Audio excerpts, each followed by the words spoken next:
Hello everyone and welcome back to TowerGate. It is TowerGate day number 686.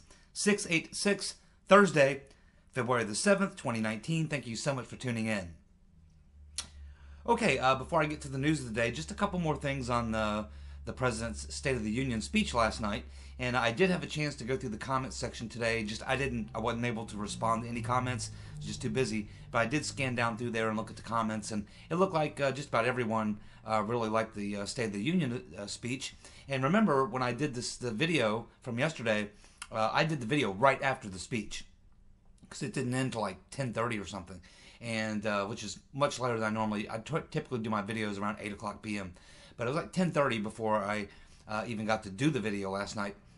So I didn't go to any other organizations, media organizations, or look at anything else. The speech ended, and I gave my opinion on it. But after having, looked at a lot of news today and seeing, what other people said of the speech, it looks like I was pretty close. A lot of people really liked the speech, thought it was a great speech, one of the best, certainly one of Trump's best. It was a very, very effective speech, and I pointed out some things last night.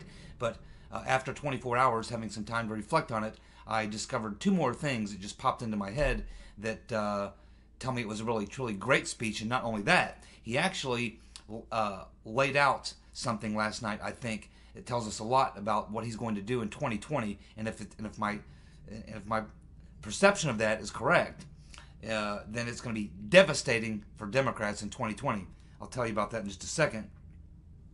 Before I do, there was one more clip of something last night that happened that I didn't get into my video yesterday, that I saw a couple clips of today, and it was when I did talk about it, but I didn't talk about the look on the faces of two individuals when he said it.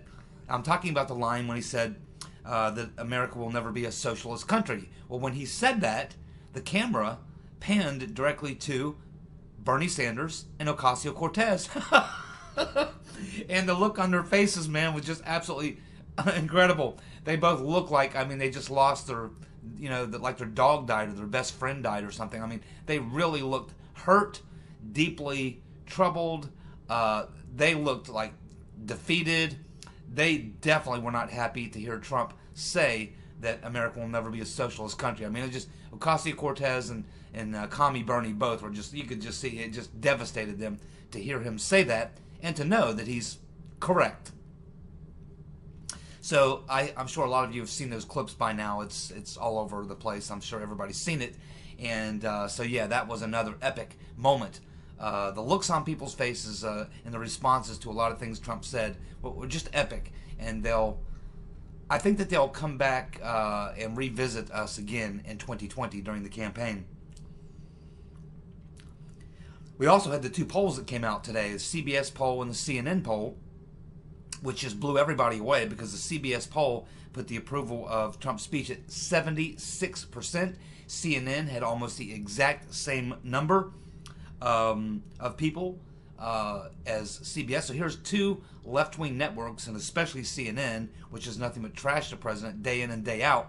And to see numbers that high from people who watched it, we assume, on their networks, to have numbers that high, 76% approving of the speech, 72% approving of Trump's position on immigration. What does that tell us? Well, it tells us for the past month that we've been getting in these polls and being told, oh, people are really opposed. Trump's getting killed on immigration. He's only like 35% of the people agree with him on abortion, or on this immigration thing. As it turns out, it looks like they were lying to us again, just like in 2016 when they said, "Oh, our polls showed Trump has no chance, zero chance, can't win."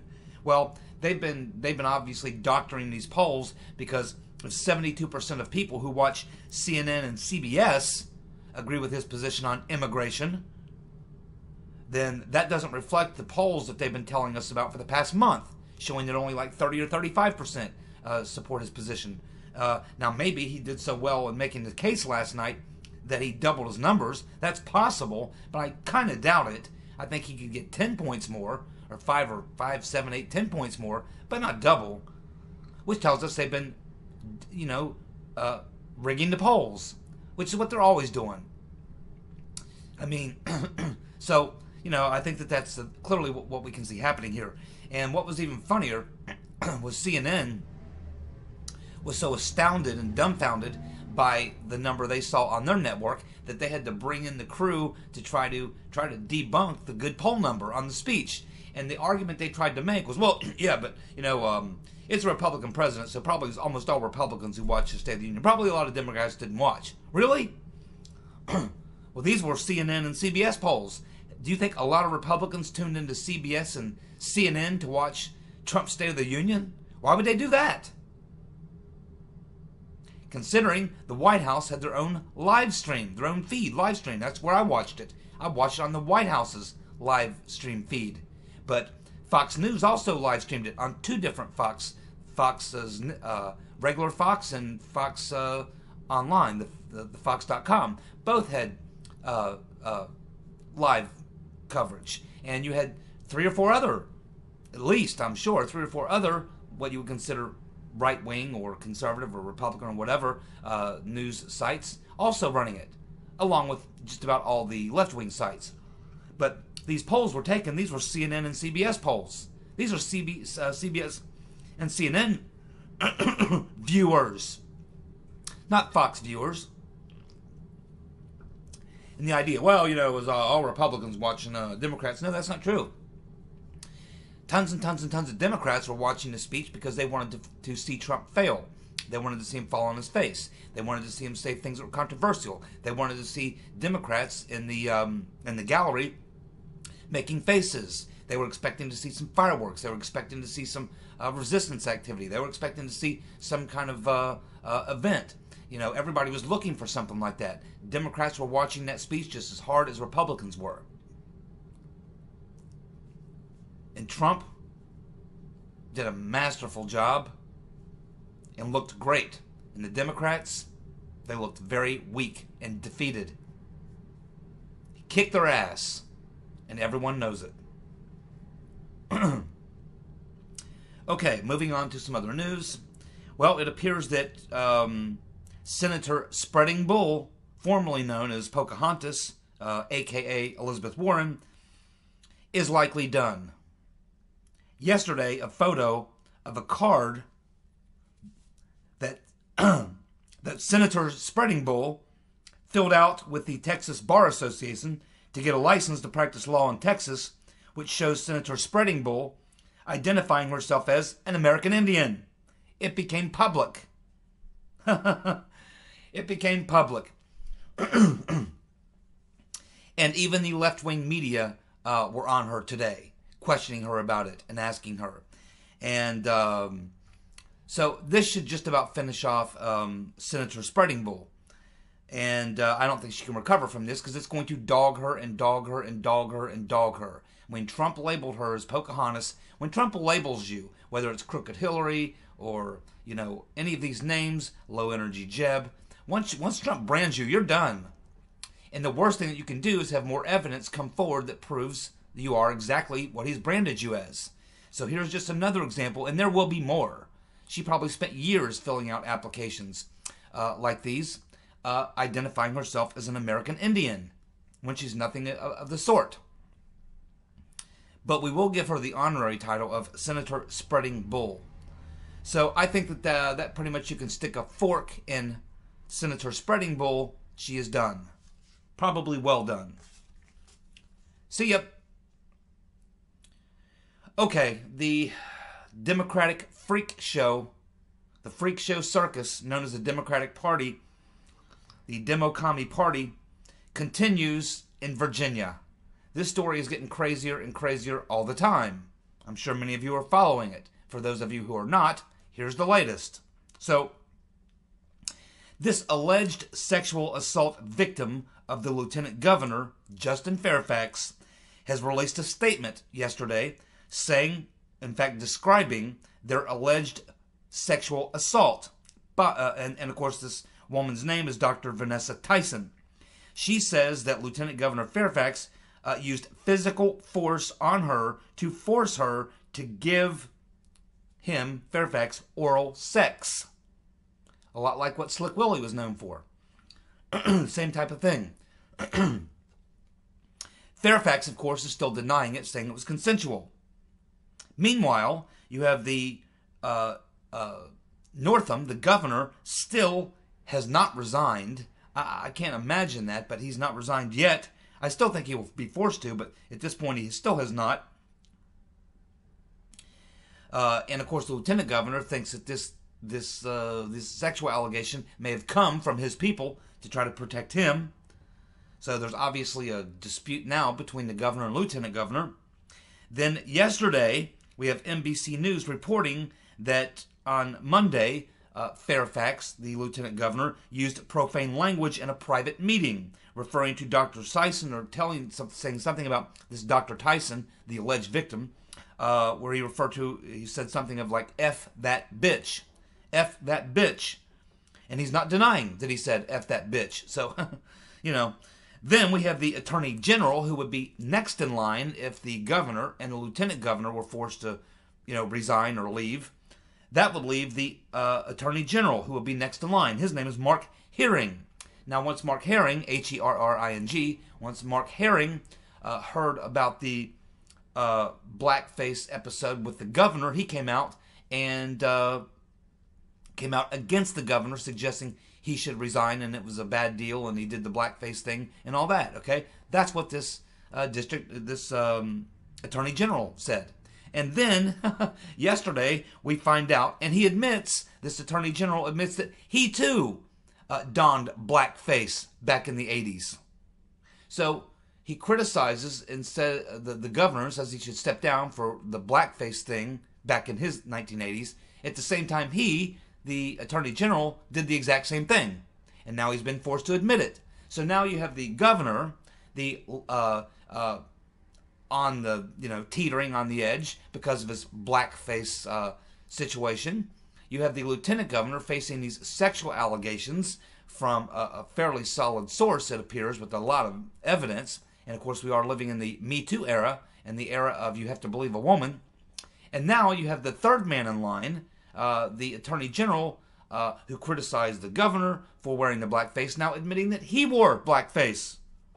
It's a freak show. This is your modern Democratic Party. What a mess. What a mess. So now that means that the next person in line, would be a Republican. He is the Speaker in the House of Delegates in Virginia. His name is Kirk Cox. Cox. Kirk Cox has released a statement on Monday saying that Northam, Fairfax, and Herring should all step down, and that would make him governor of Virginia, a Republican. Do you see the freak show? Do you remember I said when they won the midterms, I said this is going to turn out to be the worst thing that happened to them, because now there'll be a lot of spotlights shined on them. We had all these Democrats who won these seats during the midterms. We had some of these Democrats who won these elections in these governor's races.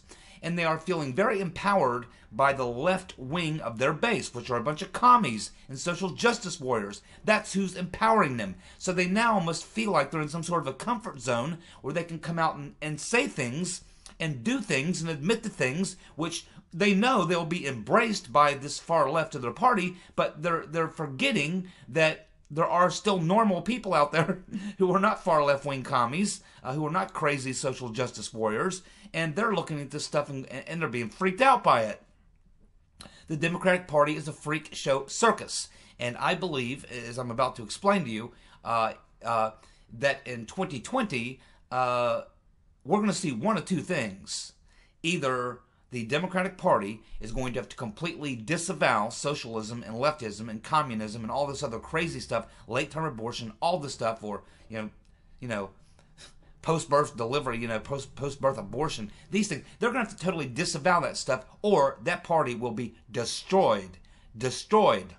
Because Trump is right. We are not a socialist country. The last two times the Democrats ran these hard leftists who came out openly as hard leftists, Mondale, I promise you, if you elect me, I'm going to raise your taxes. Yeah, and he lost 48 states, and Dukakis lost 49. Now, here's something that I got out of the speech last night that didn't dawn on me until today after seeing a few more clips. I think that what Trump did last night was he really defined exactly and laid out what he's going to do in 2020, which could result in a massive landslide win. He put a lot of emphasis on two places and pointed out two things that he never that you generally wouldn't see in a State of the Union address. Okay, he made a specific point and drove it home that we are not a socialist country, and that America will never be a socialist country, and what a disaster socialism is. The second thing he did was he put a fine point on this issue of late-term abortion, and more specifically, this post-birth abortion, knowing it's revolting. Do you know that only 13% of people support late-term abortion? Only 13%. It's a very tiny number of the most radical. Yet this is going to be the position of the Democratic Party in the 2020 elections. So why wouldn't Trump, knowing good and well that they have a hard and fast position that only 13% of the country agrees with? That's revolting to most people, including a lot of Democrats. And the other thing is socialism. I believe that what we saw last night was Donald Trump lay out the top two things that he is going to do to whichever one of these Democrats wins the nomination. It doesn't matter who. Trump doesn't even care which one of the Democrats. There are 30 or what, 30, 25, 30 Democrats running for the nomination. He doesn't care which one wins the nomination because he already knows that in order to get the nomination in the Democratic Party in 2017 or 2019, you are going to have to be supported and adored by the far left, commie, social justice warrior Democrats. Okay? Because the rotten Reverend Clinton tried to run as a centrist and got her ass kicked. The Democrat Party and most of their supporters do not believe they can win running as centrists. They believe the only hope they have is to run as socialist, as hardcore lefties. They'll call it democratic socialism. They'll dress it up however they have to. But Trump's not going to let them get away with that. He is going to take whichever Democratic opponent he has, and he is literally going to make the 2020 campaign a issue of socialism versus capitalism. That's what he's going to do. He is going to brand, just like he branded those 19 Republicans and destroyed them, just like he branded crooked Hillary and destroyed her, he is going to brand whoever wins the Democratic nomination as a socialist. Not democratic socialist, not a little to the left or anything like that. He is going to brand them and give them a nickname. And when he comes up with that nickname that brands them as a socialist, they are done. Done, my friends.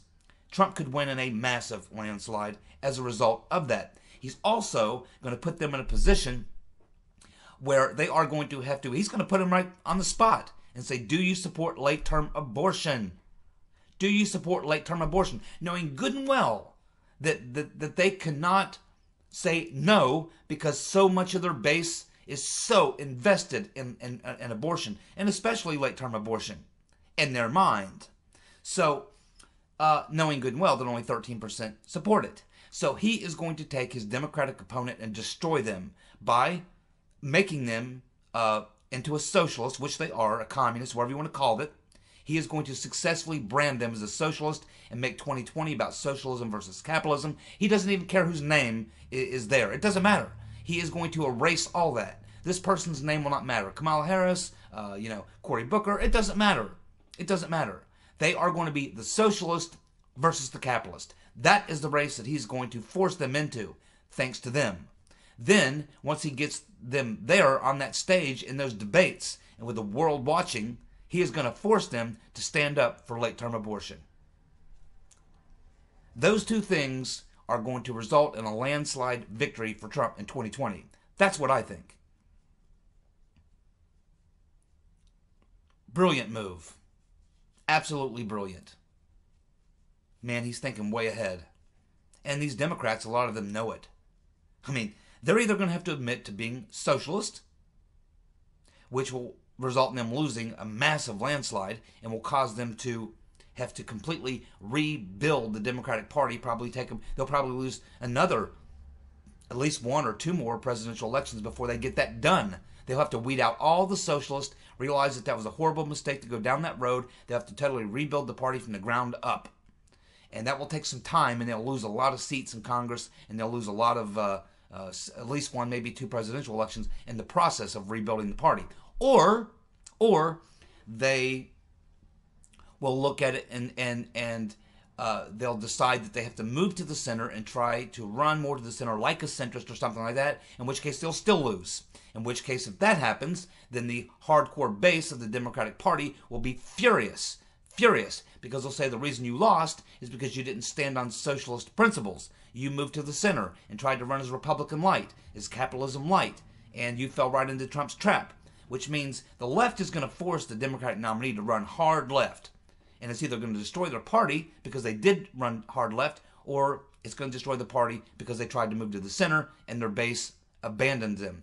They might start a third party. They might all go to the Green Party. It's going to totally divide. The Democratic Party is going to find themselves extremely divided as we move from the Democratic primary into the general, and this is going to play itself out. And the media will try to give them cover. It's not going to work. It's going to be very obvious as you see some serious infighting, backbiting. You're going to see a lot of internal turmoil within the Democratic Party as they try to find their way through this minefield that they've put themselves into. They've marched into a minefield, and they're standing right in the center of it, and now they got to find out how to get to this side or that side without blowing themselves up. I don't think the odds are very good. Minefields are tough business.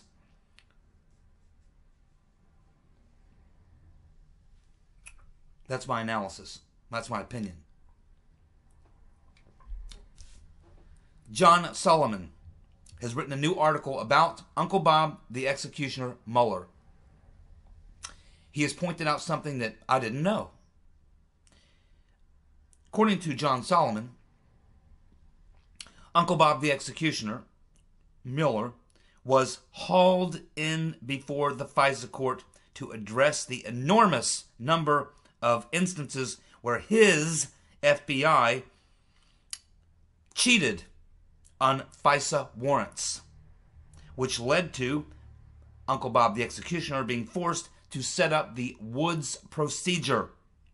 It appears that on over 75 cases that Uncle Bob the Executioner's FBI, where they sought FISA warrants on suspected terrorists, there was material evidence that was withheld. One FISA was even requested on someone who was at the time an FBI informant. This information was divulged by Tricia Anderson, former deputy counsel, who told this to the House Investigative Committee last year. Uncle Bob the Executioner, of course, we know he was the guy who wrote the Woods procedure, but we did not know why. Now we know why. He was forced to, because he was dragged in front of the FISA court, because on more than 75 occasions, he abused the FISA court.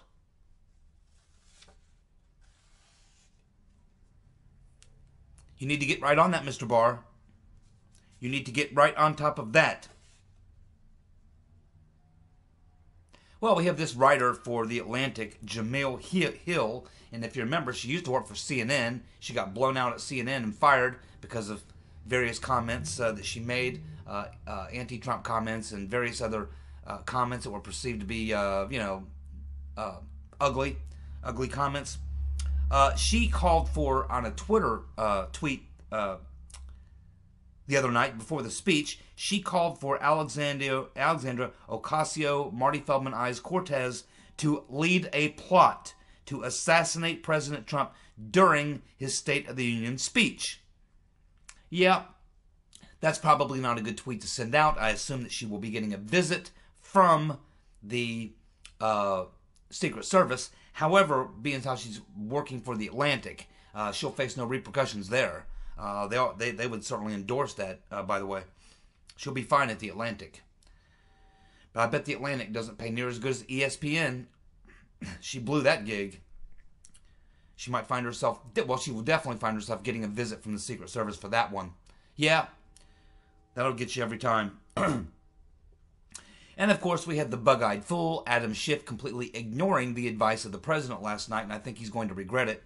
Because Adam Schiff came out and announced today, the bug-eyed fool, that on Wednesday, I should say, that he will push for a massive investigation into Trump and his finances and Russia. Good. Spygate is back on. Because I was kind of worried that Trump was going to let bygones be bygones and let it all go to the side. But if they want to push him on this investigation, and with these rumors we have that some Democrats on the inside are saying that Uncle Bob's going to indict or whatever Trump Jr., these are the type of things that will get Trump to go full-blown hardcore, tell Attorney General William Barr, I want you to investigate this, and I mean it. I mean hardcore investigate. The dossier, the FISA stuff, the frame-up, the agent provocateurs, the whole damn thing. And we know from the hearings that William Barr said that the president certainly does have the authority to direct the Attorney General to investigate whatever the hell he wants. That's his position. We already know that Barr has made a few statements of his own, but I think he will have to be pushed. I don't think he's going to clean the place up on his own. I think Trump's going to have to get involved, and I believe if Adam Bug-Eyed Fool Schiff goes after, does this massive investigation, which means Trump's lawyers, he'll have to pay his lawyers millions of dollars to produce millions of documents and stuff. It's just annoying more than anything else. It's to frustrate, antagonize, and just to be a pain in the ass to Trump. And Trump's not just going to sit back and take it. He knows he has some cards to play. And now we can almost be certain, based on the Bug-Eyed Fool, that Trump is going to play him. And Adam Schiff, I think, has leaked some classified information. He might tell Barr to specifically investigate Schiff, the Bug-Eyed Fool.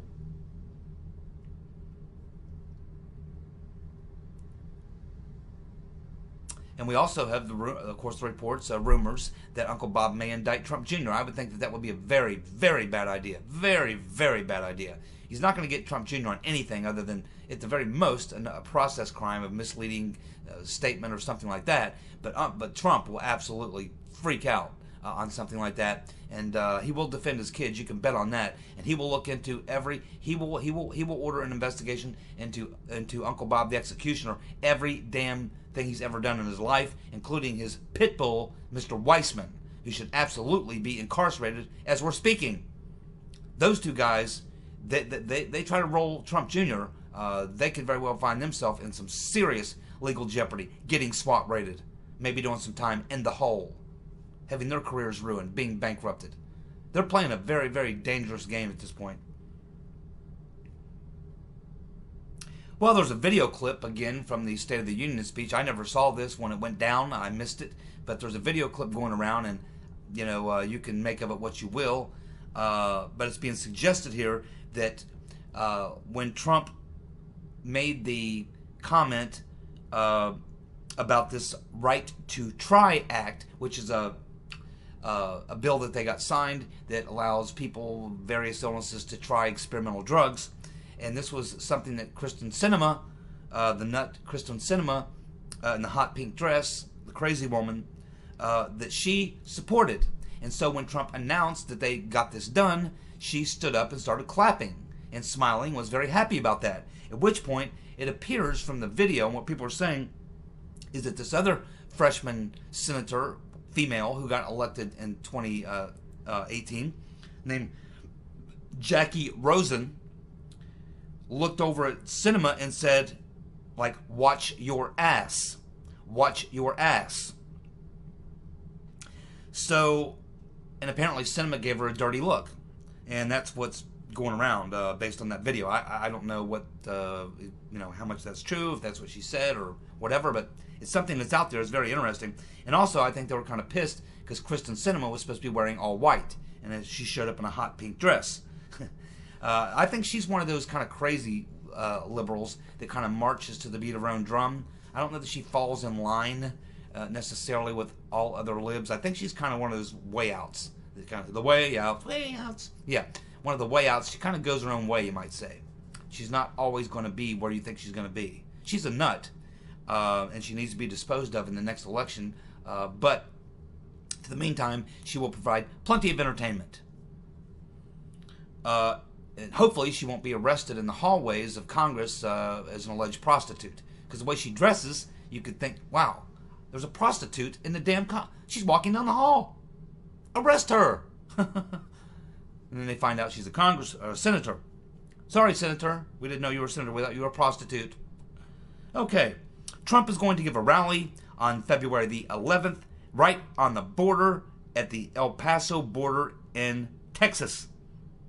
Right at the barrier. He's going to stand in front of the barrier that they built in El Paso on February 11th and hold a Trump rally. God. Absolutely classic, man. This guy, I'm telling you, man. Trump, he's never been anything like him, and I don't think there ever will be again. These 8 years are going to be a thing to memorialize for centuries. I'm so happy that I and all of you, I wish my father were alive. He would be so damn happy and amused. I really regret that he's not here to witness this. What was missing in Trump's State of the Union speech, which drove a lot of lefties crazy today, or yesterday, the day after the speech? He didn't say a damn word about climate change. Not a damn word about climate change. Never even brought it up. I bet that drove him absolutely nuts. To have to listen to a politician talk for an hour and a half and never even bring up climate change. Remember, these greenie meanies think that this is the most important issue in the history of the world. Ocasio Marty Feldman Eyes says that if we don't do something in 12 years, we're all going to die. We're all going to die. He didn't even bring it up. Didn't even say a word about it. He don't give a shit about about any of that stuff. You think they would know that by now? I hope they try to make that number one in their campaign in 2020. I'm sure that they will. They'll put that way at the top. You know, right along with post-birth abortion and being a communist. That'll be the 3 top issues for 2020. And if you ever had any doubt in your mind that Michael Moore is a complete effing idiot, here's the proof. We've proven it many times, but let's just add to the luster. We have Michael Moore saying that Cortez is the leader, Ocasio-Cortez, Marty Feldman Eyes Cortez, is the leader of the Democrat Party, and she should run for president. Could you see Trump and Cortez in the debates? Oh my God. Oh, that would just be too ugly to watch. They'd have to call it. It'd be like a boxing match where a guy's getting beat up so bad they have to call it in the 3rd round. They get like 10 minutes in the debate and go, we just can't go forward with this. This is just not... Someone carry Cortez off on a stretcher, get her out of here, give her some therapy. Maybe she'll forget about all this. We never should have done this. This is a bad idea. It would not be pretty. We have the the plutocrat over there in the EU, Donald Tusk. Many of you are familiar with him. He's an asshole. And he says that there's a special place in hell for the Brexiteers. Well, I don't know if Mr.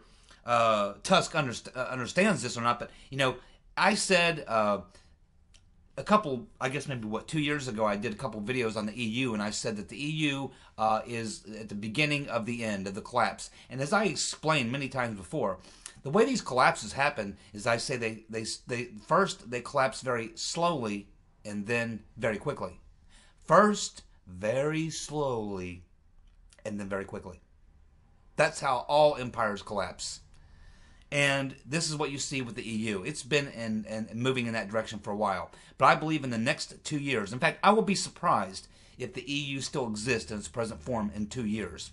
Look what you have going on. We just had Italy announce that they are now officially in recession, joining half a dozen other countries that are technically in recession in the EU. You have the Yellow Vest protests spreading all over the place, and it looks like the party of Macron, of Le Pen, is going to do very well in the upcoming elections. Macron will be lucky if he survives the rest of his tenure. We have, of course, the Yellow Vest taking over Europe. We have hard Brexit most likely coming up. That's going to be huge losses of revenue. It's almost like the EU technocrats don't realize, like deers in headlights, they don't realize what's happening to them. But I'm telling you, the beginning of the end of the EU is at hand. 2 years from now, I think if the EU exists at all, it will only be just a trading block. I think that's all it will be. Thank you so much for tuning in. I'll be back tomorrow with more TowerGate. See you. Bye.